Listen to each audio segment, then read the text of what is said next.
morning, everybody. I am happy to be with you all this weekend before Christmas. To me, it doesn't feel super Christmassy. It's super warm and not snowy, but I'll take it. That's okay. My name is Andrea DeCook. I work here at Orchard as the director of Basic, our college and young adult ministry. I'm married to Ken, who works at our Waverly campus, so I'm either there every Sunday or here every Sunday. So between the two, I have developed a lot of relationships with you guys, and that makes me super happy. This time of year, one of my favorite questions for people is what their favorite part of Christmas is. Because everyone has a different answer, right? Maybe it's a movie that they like to watch, or a game to play, traditions, putting up the Christmas tree. Some love getting to see their grandchildren. I bet there are kids and maybe adults in here whose favorite part is presents. I would argue that the best part of Christmas is the anticipation. It's the leading up to that I enjoy the most. The decorating and the diligence of picking out just the right present and the wonder of what could be waiting under that tree. The anticipation of family arriving and car rides across city lines in the dark while hopefully snow will be glistening. I love the excitement I see in my nieces and nephew as they put on their best Christmas jammies and get their hot chocolate and gather around the TV to watch the Polar Express. It's the anticipation, the excitement and hope for what is to come where I find the most joy. And I've been pondering this concept lately, wondering why. Why is anticipation so fun and exhilarating? And I think the answer is it's fun because I know what to expect. I know what is coming. I'm able to lean in to the buildup and the weight of the holiday because I know exactly what's going to happen when it arrives. And I know at the end of all that waiting is most likely something good and fun and worth waiting for. This kind of knowing of what is to come, is exactly what makes anticipation different from anxiety. Maybe the anxiety leading up to a doctor's visit, or an uncomfortable conversation when the outcome is going to be unknown. We can enjoy the moments leading up to an event if we know exactly what is going to happen, because as soon as we no longer know what to expect, the exciting anticipation leaves, and anxiety and sometimes fear starts to creep in. And as Christians, this is we are called to be. We are called to wait in the unknown. This Advent season, Dave talked with us about waiting for Jesus to show up in our ordinary lives, and Doug talked about recalling the wait of the Israelites before Christ was born. And this morning, we're going to talk about the wait for Jesus to come again. But I don't mean that in the bunker down, become a doomsday prepper, stockpile toilet paper and canned goods kind of way. When I say we're waiting for Christ to come again, I mean it in the real, none of this makes sense. The world feels broken. My family won't stop fighting. My boss is mean kind of way. It's the kind of waiting we do when our best friend just experienced a loss and we don't have the right words to say, so we just sit with them. Or the kind of waiting we do when we've been up all night with a baby crying with a fever, and it feels like you're failing as a parent just waiting for that sun to come up. We are waiting for Jesus to come again and bring peace to all these pains and heartaches. Here's the thing, our entire Christian lives are lived in Advent, which is characterized by waiting. The moments in between what is promised to happen and when it actually does. Have you thought about that before? That right now, today, we are living in Advent, and not just because it's Christmas season, but because we follow Jesus. We live in the in-between of what Christ has already done for us and the work not being finished. And we see this every day. We turn on the news and see the pain caused by war in the Middle East, or we pull into the Hy-Vee parking lot and see a homeless man and his dog asking for money to help with food and a place to sleep. Or we walk into our own homes, and some of us hear fighting siblings or arguing parents, or see bills stacked high on the counter in a fridge that still needs to be filled. We live in a world that is yet to be made fully new. We live in a world that awaits the return of Christ.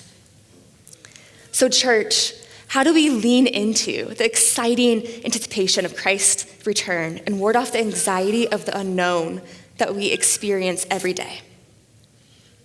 We're going to turn to a parable, a story that Jesus shared with his disciples in Matthew 25. He shares this story with them directly after saying that he's going to die and come back. He shares with them that the Son of Man will come again when it's not expected. And then he shares this. He says, the kingdom of heaven will be like 10 bridesmaids who took their lamps and went out to meet the bridegroom. 5 of them were foolish and 5 were wise. The 5 who were foolish didn't take enough olive oil for their lamps, but the other 5 were wise enough to take extra oil. When the bridegroom was delayed, they became drowsy and fell asleep. At midnight, they were roused by the shout, "Look, the bridegroom is coming, come out and meet him." All the bridesmaids got up and prepared their lamps. Then the 5 foolish ones asked the others, "Please give us some of your oil because our lamps are going out." But the others replied, "We don't have enough for all of us. Go to a shop and buy some for yourselves." But while they were gone to buy oil, the bridegroom came. Then those who were ready went in with him to the marriage feast, and the door was locked. Later, when the other 5 bridesmaids returned, they stood outside calling, "Lord, Lord, open the door for us." He called back, "Believe me, I don't know you." So you too must keep watch, for you do not know the day or hour of my return. It's kind of a weird story for us, right? Because we don't experience weddings in this way anymore. But at the time, the disciples who were listening to the story, they would have understood. It was tradition after engagement for the bride and a groom to separate, each going to their parents' homes wherever they would stay until all preparations were completed. Often, the separation was about a year long. Can you imagine the anticipation of the bride and groom reuniting? The excitement of seeing the one you love after being apart for a whole year. So, in this story, the bridesmaids got word that the groom is making his return. So they go out to wait for him so they can welcome him back with a celebration. And typically, the groom would arrive by dusk, but this time he was delayed and the bridesmaids fell asleep. When he finally arrived, the bridesmaids who brought extra oil were prepared to continue into the celebration, but those who ran out were too late to join the party. And then Jesus pulls us into this story. He tells us to keep watch because we don't know when he will return. And there are people who spend their lives trying to figure this out. They try to make meaning out of symbols and calendars, and they watch videos on YouTube trying to figure out exactly when Jesus will return. Does anyone else remember in 2012 when the world was supposed to end? I was in high school about to graduate and was so disappointed that I had to go to college, that it didn't actually end. So we do this time and time again, but we never actually know when he's going to come back. Our job is not actually to try to predict. Our job is to be awake and to be watchful, to be prepared. And I know I don't wake up every day wondering if today will be the day that Christ comes back. In fact, I would say I go most of my lived days not thinking about it once. I just live my life. So what does keep watch mean for me? What do we do with this? First, it means that we need to show up. Instead of waiting with the bride for her groom, the bridesmaids, they were just excited to get that party started. They're ready to go out, greet the groom with bells and whistles. They're going to line the path to the house, cheering him on as he reunited with his bride. And similarly, we can show up for Christ, but that doesn't mean that we need to line our streets or look out our windows waiting for him. Showing up for God means to just show up living Christ-like lives. Waiting for him often requires action from us. Instead of sitting quietly watching the world go by around us while we wait, we are called to show up and participate. When I was younger, I would watch Oprah with my mom after school. I was probably the most devoted Oprah fan in all of elementary. Half the time, I had no clue what was going on. I just knew there was drama, and I was there for it. The other half, I was waiting for the excitement of Oprah's Christmas giveaways where she'd give away all her favorite things. And somewhere in between, I vividly remember watching an episode about her leadership academy for girls in South Africa. I marveled at how there were girls my age that didn't get the opportunity to get quality education. I was fascinated at how there could be such a big disparity between me and them. I was also fascinated by Oprah's ability to build a boarding school to give hundreds of girls the type of education they deserved. I remember telling my mom, I want to do that. I want to help people like that. And so in response, my mom had me pick a tag off the Christmas tree at our church and took me shopping for a toy for a girl my age. And this wasn't really what I was picturing when I said I wanted to help out. I was picturing something bigger and more elaborate, something with immediate gratification. And I doubt I had words for it as an 8-year-old, but now I know that what I had to do was surrender. I just surrendered the hope I had in myself, that thought it would be me who would fix all the systematic issues in our world. But I could still show up. I could show up, surrender the outcome, and do a small bit of kindness. And that was enough. Showing up in a world as messy as ours, one with racism and genocides and global warming and poverty and hunger and broken families and homelessness, can feel pointless. What could I possibly contribute? What dent could I put in this mess? But showing up is how we can wait well, because when we do, we're showing the world around us exactly what the hands and feet of Christ look like. When we show up, we're telling the world what to look for when he comes again. And this could look like anything from volunteering at a food bank or with Habitat for Humanity or just babysitting this kid for the single parent who lives next door to you. Maybe it's recycling more. Maybe it could be cleaning the kitchen before your spouse gets home because you know they're having a hard time. And this would take something off their plate. Or taking a day off of work to sit with your grandparent and watch movies together just because they've been lonely. Maybe, at its most basic yet most difficult, showing up looks like sitting across the table with a family member you've had strife with and finally saying, I forgive you, or I'm sorry, and surrendering what the outcome of that conversation is like. Showing up is an intentional choice you make to not ignore the hurt happening around us. We show up to give the world a glimpse of Jesus, even when we know that he's the only one who can bring redemption to the broken. Right now, for me, this looks like calling my mom once a week, just to say hi and I love you while she's walking alongside her sister who is diagnosed with cancer. And I don't know what showing up looks like for you, but I know that we need to show up together. When we show up however we can, we are saying, this isn't it. This is not how the world is meant to be, and it won't stay this way. By showing up, we are able to get a glimpse of what it will look like when heaven and earth meets again. By showing up, we're whispering into the world, Christ has died, Christ has risen, and Christ will come again. So we show up, and we bring our oil with us. In the parable about the bridesmaids, it's very clear that there were two groups of people. There was the group who was prepared with oil that would sustain their weight, and there was the group who didn't bring enough and then missed the groom's return. And friends, this wait is long and weary, and showing up again and again takes energy and so much hope. And I don't want you to miss him. I don't want to miss him. I don't want my cynicism and hopelessness to get in the way of my ability to see Jesus coming. I don't want to be so focused on just surviving in a broken world that I don't show up for Jesus. So we need to bring our oil to fuel this wait for him. And here's the unfortunate truth about oil. It takes effort from us. The reality about being a Christian is that it's not a passive life. Our fuel comes from living an active Christian life. And active doesn't mean filling up your calendar with a bunch of activities and signing up for every group under the sun. When I say active, I mean tethering ourselves to the promises of Christ. Every time I teach, I talk about Jamaica, because it's where I learned most of my life lessons on mission trips there. And this time's no different.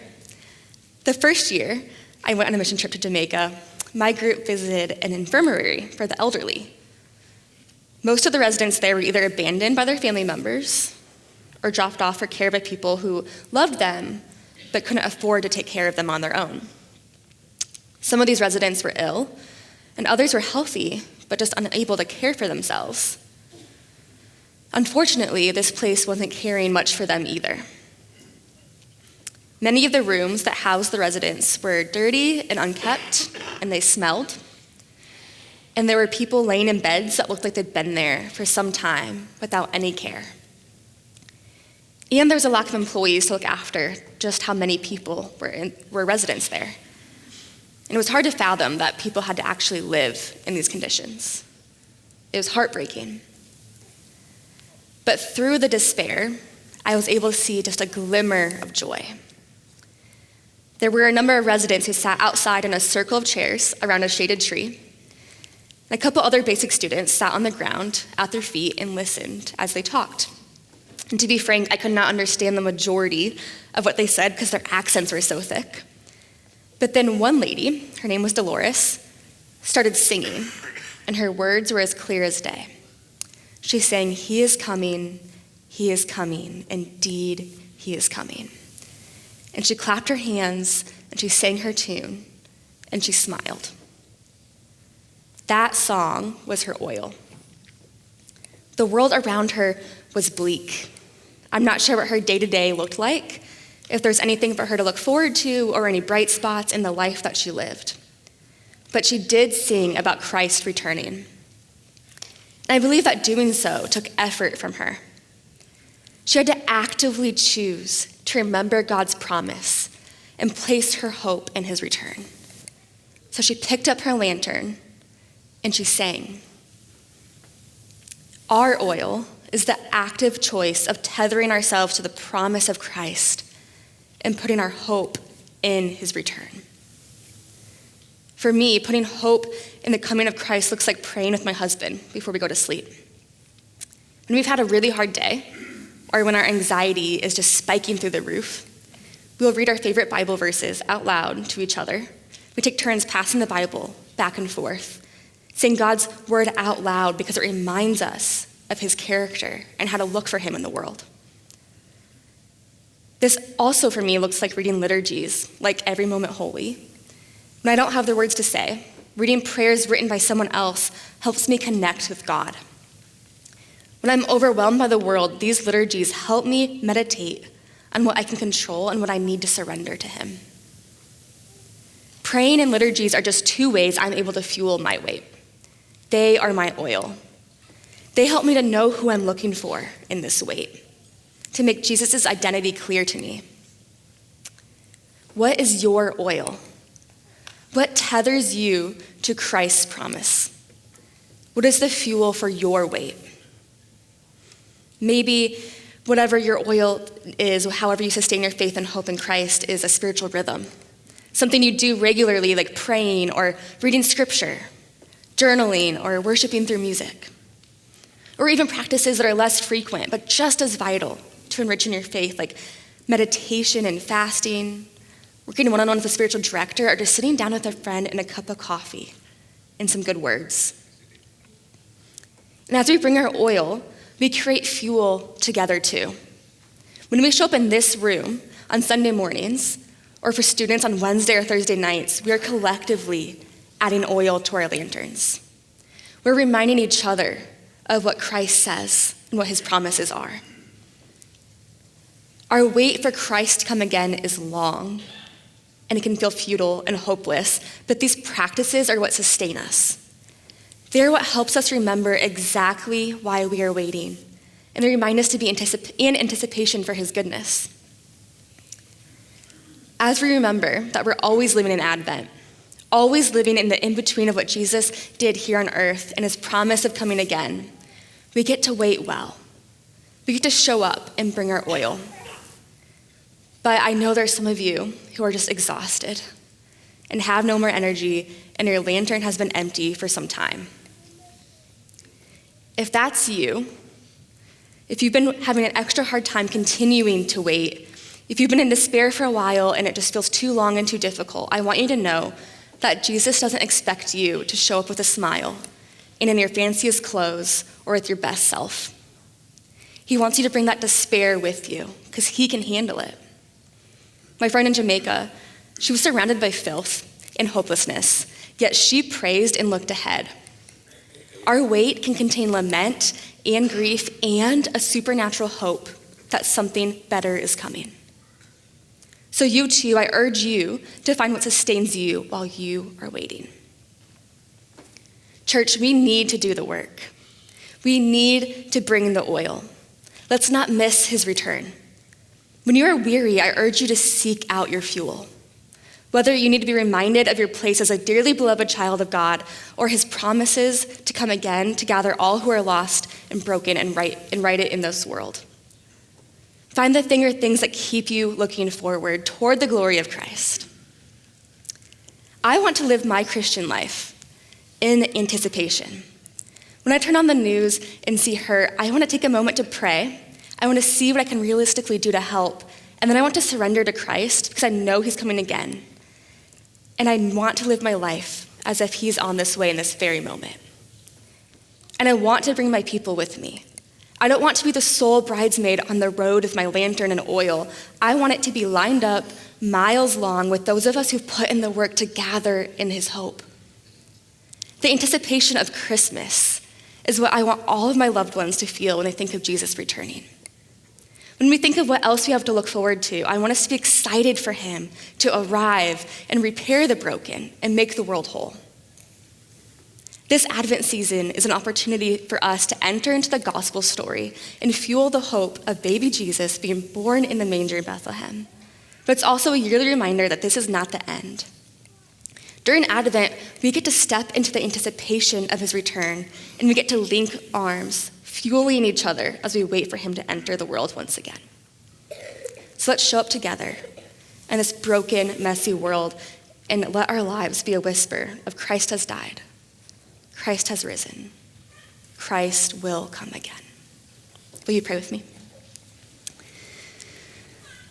Father, thank you for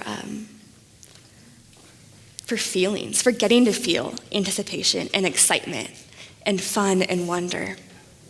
And Lord, I pray that as we go into this next week leading up to Christmas, that we just embrace the hope and that excitement, not only for Christmas and all the traditions we get to partake in together, but also for your return again.